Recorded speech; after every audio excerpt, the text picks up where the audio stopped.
Okey, Assalamualaikum dan salam sejahtera. Okey, kita masuk pada topik yang seterusnya iaitu berkaitan dengan Construction and Building Law.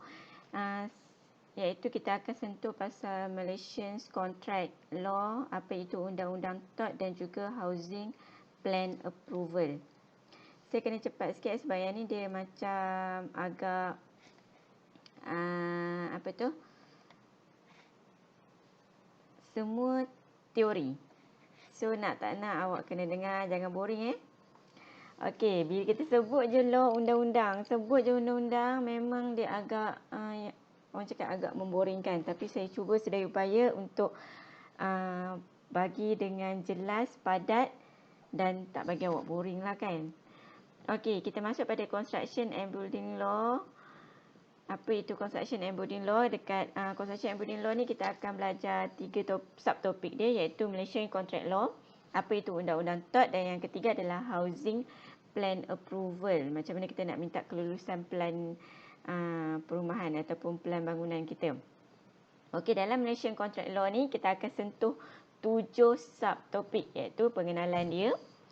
Kita akan sentuh apakah itu kontrak.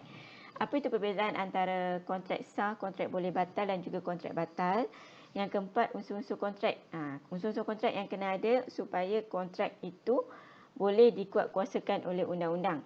Yang kelima, kita tahu apa itu pelepasan kontrak. Yang keenam, apa itu kontrak projek pembinaan. Dan yang terakhir adalah peringkat pembentukan kontrak projek pembinaan. Ketujuh-tujuh ni kita akan belajar dalam topik Malaysian Contract Law. Okey, masuk kepada pengenalan. Pengenalan, apa itu kontrak? Masuk kontrak dan keperluan kontrak dalam pembinaan. Memandangkan awak ni adalah pelajar teknologi awam, memang akan terlibat dengan kerja-kerja pembinaan dan pendedahan kepada kontrak adalah perlu sebagai persediaan menghadapi alam pekerjaan. Nanti bila awak dah pergi OJT dalam masa yang terdekat ni kan, saya bagi contoh, nanti dah pergi OJT awak tak tahu apa itu kontrak. Pasal tiba-tiba bos awak tanya, kontrak tu apa? At least awak tahulah apa itu kontrak, kenapa kena ada kontrak dalam projek pembinaan. Okey, perkara-perkara yang berkaitan dengan kontrak. Apa dan kenapa kontrak? Kontrak ada 3 jenis, ada kontrak sah, kontrak boleh batal dan juga kontrak batal. Kita akan tengok setiap satu maksud-maksud kontrak tersebut. Okey, apakah kontrak? Okey, kontrak adalah satu perjanjian untuk melakukan sesuatu perbuatan atau kerja atau tidak melakukan yang boleh dikuatkuasakan di sisi undang-undang. Kontrak dua pihak melibatkan janji-janji yang dibuat oleh dua pihak. Okey, kontrak satu pihak pula berlaku hanya satu pihak sahaja yang membuat janji kepada pihak yang lain. Okey, bentuk kontrak ni ada dua cara iaitu kontrak bertulis dan juga kontrak lisan. Jangan risau, nanti kita akan tengok pada slide-slide seterusnya. Okey, di Malaysia Seksyen 2H Akta Kontrak 1950 menyatakan bahawa satu perjanjian yang boleh dikuatkuasakan oleh undang-undang adalah suatu kontrak. Kalau perjanjian yang boleh dikuatkuasakan oleh undang-undang, dia adalah suatu kontrak. Semua kontrak adalah perjanjian, tetapi bukan semua perjanjian adalah kontrak. Kayaknya perjanjian yang dikuatkuasakan oleh undang-undang baru dikira kontrak. Dan tak semua perjanjian adalah kontrak. Okey, yang seterusnya, perbezaan antara kontrak sah, kontrak boleh batal dan juga kontrak batal. Apa itu kontrak sah? Kontrak sah adalah merujuk kepada perjanjian yang boleh diteruskan dan dikuatkuasakan di sisi undang-undang setelah tidak terdapat perkara yang boleh menyebabkan ia batal. Kontrak sah akan mengikut ataupun akan mengikat kedua-dua pihak sehingga kontrak ini dilepaskan. Okey, kontrak boleh batal pula. Dalam hal ini, satu pihak dalam kontrak teraniaya oleh pihak satu lagi. Contohnya ditipulah. Okey, dalam keadaan ini, pihak yang teraniaya itu boleh memilih untuk meneruskan kontrak ataupun keluar daripada kontrak tersebut. Itu adalah kontrak boleh batal. Okey, yang seterusnya adalah kontrak batal. Kontrak batal ni pula ia merupakan perjanjian yang tidak boleh dikuatkuasakan di sisi undang-undang kerana balasannya adalah dilarang oleh undang-undang. Tujuannya adalah tidak sah dan tidak hadir unsur-unsur yang perlu ada dalam suatu kontrak. Kalau nak buat sesuatu kontrak ni supaya sah, dia mesti ada unsur-unsur yang membuatkan kontrak itu sah. Nanti kita tengok apakah unsur-unsur yang ada dalam kontrak. Okey, seterusnya, apa itu unsur-unsur kontrak? Okey, kontrak yang sah dan boleh dikuatkuasakan di sisi undang-undang adalah satu perjanjian yang mempunyai unsur-unsur kontrak. Sekiranya salah satu daripada unsur-unsur ni tak wujud, kontrak itu tak sah dan tak boleh dikuatkuasakan oleh undang-undang. Dan perjanjian tersebut mungkin hanya akan terbatal. Okey, sebelum satu kontrak itu boleh dikuatkuasakan dan dikatakan sah, ia mestilah mengandungi unsur-unsur yang berikut. Iaitu ada 8 unsur ni. Yang pertama kita ada tawaran, penerimaan, balasan, niat, keupayaan berkontrak, kerelaan berkontrak, apa itu tujuan dan juga terma jelas dan boleh dilaksanakan. Kerana ada 88 unsur ni, baru boleh dikatakan kontrak itu sah dan boleh dikuatkuasakan oleh undang-undang. Kita akan tengok satu persatu. Apa itu dari segi tawaran? Apa itu tawaran pula? Okey, tawaran ni pula adalah satu pihak membuat tawaran yang ditujukan kepada pihak yang lain ataupun khalayak ramai. Okey, definisi dia dalam Seksyen 2 kurungan A Akta Kontrak 1950, apabila seseorang itu telah menunjukkan kepada orang lain akan kesanggupannya untuk membuat sesuatu atau menahan diri membuat sesuatu dengan tujuan untuk mendapatkan persetujuan orang lain, itu tentang perbuatan atau penahanan tersebut, maka ia dikatakan telah membuat cadangan. Okey, jenis-jenis tawaran pula. Suatu tawaran boleh berbentuk nyata ataupun tersirat. Yang nyata adalah suatu tawaran yang dibuat secara lisan ataupun bertulis. Yang tersirat pula, tawaran yang dianggap atau disifatkan ada dari tingkah laku seseorang itu. Walau bagaimanapun, tawaran adalah berbeza daripada pelawaan untuk membuat tawaran. Pelawaan untuk membuat tawaran ialah langkah pertama dalam rundingan yang mungkin atau tidak berakhir dengan tawaran yang muktamad. Okey, bentuk-bentuk pelawaan pula. Bentuk-bentuk pelawaan untuk membuat tawaran dari segi iklan, barang-barang dagangan yang dipamerkan, iklan tender, sebut harga. Kalau kita berkaitan dengan projek pembinaan ni, kita lebih familiar dengan iklan tender lah. Iklan tender sebut harga ni dia termasuk dalam tawaran. Okey, seterusnya. Apa itu penerimaan? Unsur yang kedua adalah penerimaan. Pihak yang menerima tawaran mesti sanggup mematuhi semua syarat yang telah ditentukan oleh pihak yang membuat tawaran. Okey, dari segi Seksyen 2 kurungan B Akta Kontrak 1950 mentafsirkan penerimaan sebagai apabila cadangan dipersetujui, bermakna ianya diterima. Cadangan bila diterima adalah menjadi janji. Bagaimanapun, penerima cadangan mesti mengetahui terlebih dahulu. Terdapat 3 prinsip penerimaan. Kita tengok 3 prinsip penerimaan. Prinsip-prinsip penerimaan yang pertama adalah penerimaan mesti tanpa syarat dan selaras dengan terma-terma tawaran. Yang kedua, penerimaan mestilah dibuat seperti mana yang ditentukan oleh pembuat tawaran. Dan yang ketiga, prinsip yang ketiga adalah komunikasi penerimaan. Kena ada ketiga-tiga prinsip-prinsip penerimaan ini. Okey, seterusnya. Unsur yang ketiga adalah balasan.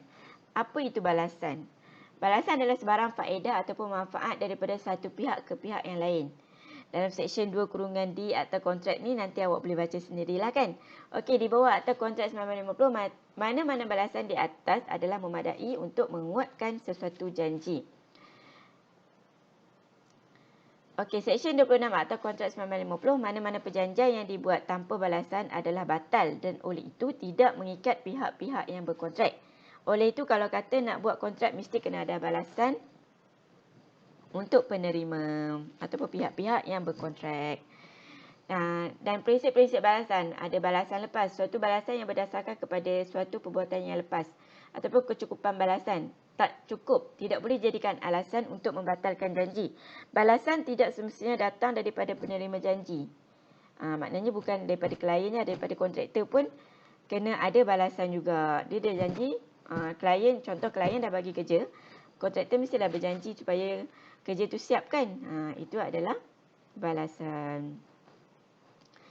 Okey, sambungan pada unsur-unsur kontrak.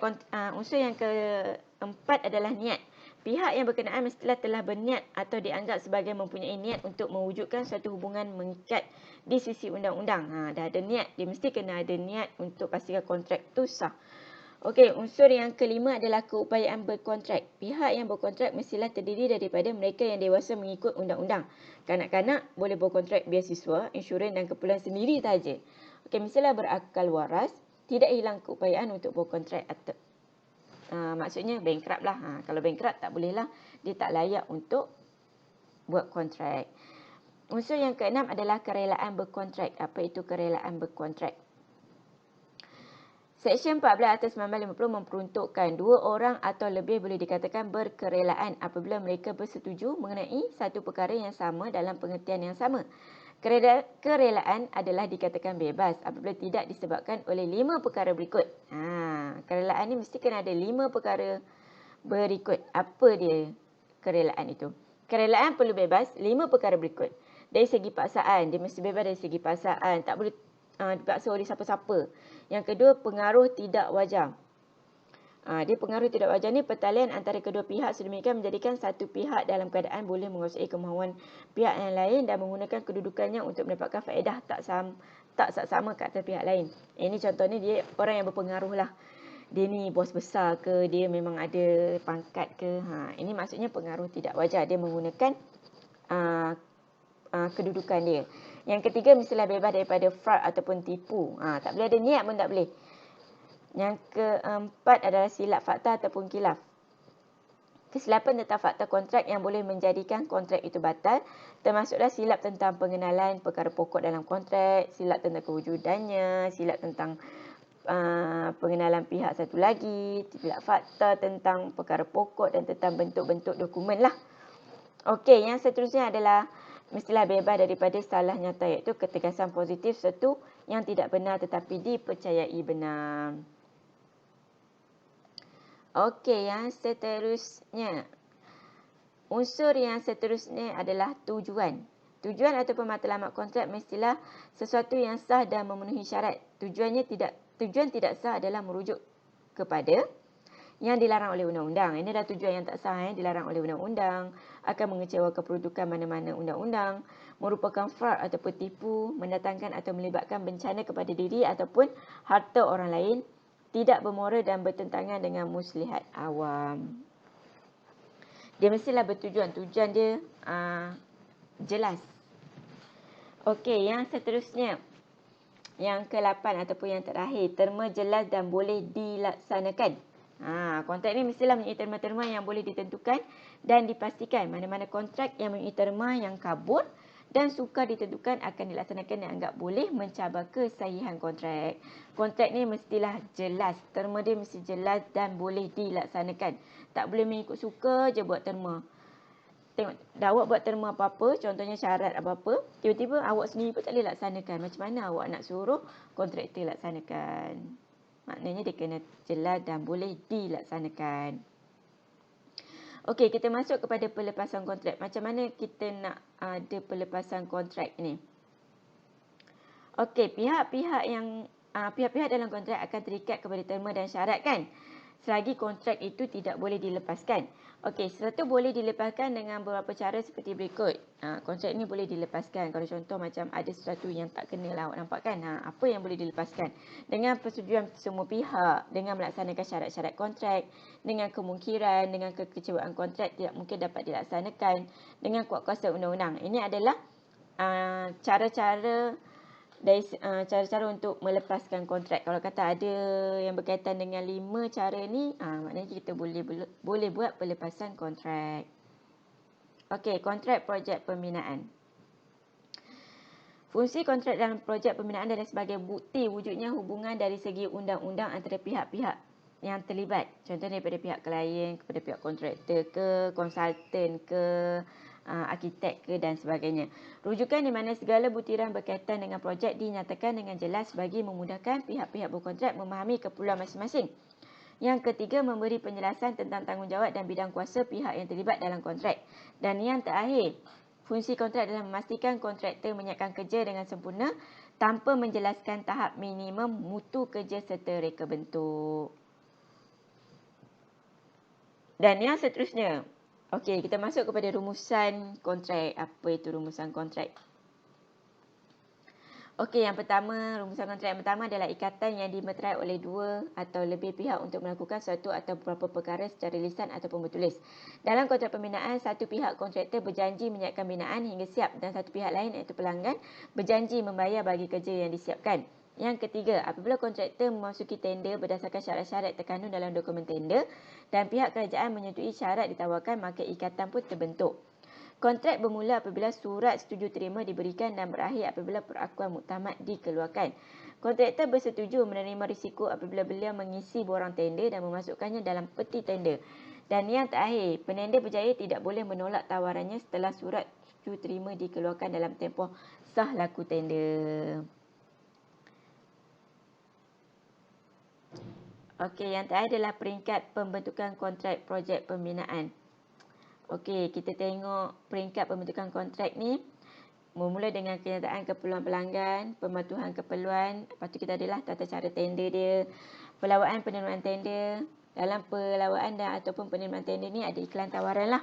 Untuk Bumi Putra ke, tawaran terbuka ke, terpilih ataupun tawaran rundingan. Okey, lepas tu kita ada penilaian untuk setuju terima.